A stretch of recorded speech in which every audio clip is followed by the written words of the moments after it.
So, good Chodesh, everyone. So, what do you do on Rosh Chodesh Elul? You go out to the field to meet the king. The king is in the field. So, here we are in the field. So, what's coming? What's new this year? What's the Chiddush? The Chiddush is we're coming to the year Tafshin Pei Aleph. We're once it's Rosh Chodesh Elul, it's Rosh Hashanah already. We're moving into the new year. Now, it's very exciting because the Pei's provided incredible Pelois, the Pelas of the Pei's.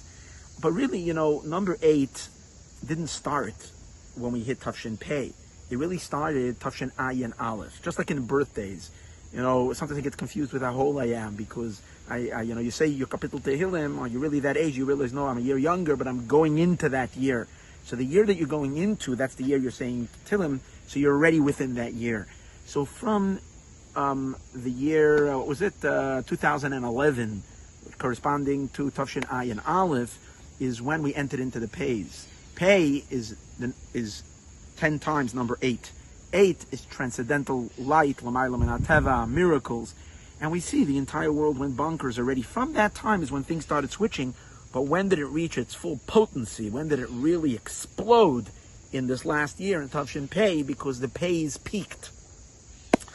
Now we start this year going into the Tzaddiks. Now that's significant. That is amazingly significant regarding the Geula. When did the Rebbe explode with Mashiach light? When the Rebbe reached his own Shnas HaTzadik.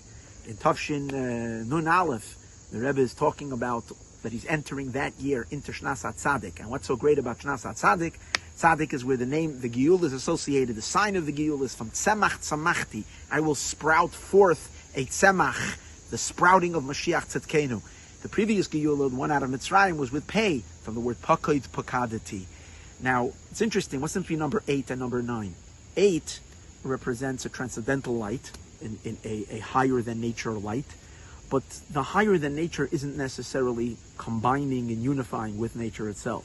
Number 9 is called the distant makif, a more even what we call transcending transcendence. And that has the ability to take what is transcendental and unify it with what is immanent. That's that fusion, that's the complete oneness. And that's where we're heading to now. We're heading to an amazing time, a time of unparalleled bracha related to the unification of the Ein Sof with the world, and that's the Geula Shalema. So as we are entering into the Shnas HaTzadiks, and we can see it in the Rebbe himself, when the Rebbe entered in the Lamids, the Rebbe was then in his own personal life entering into his 80s. Those were the 80s of the Rebbe, and the Rebbe was ready, prepared to say for Torah for Mashiach and so on and so forth.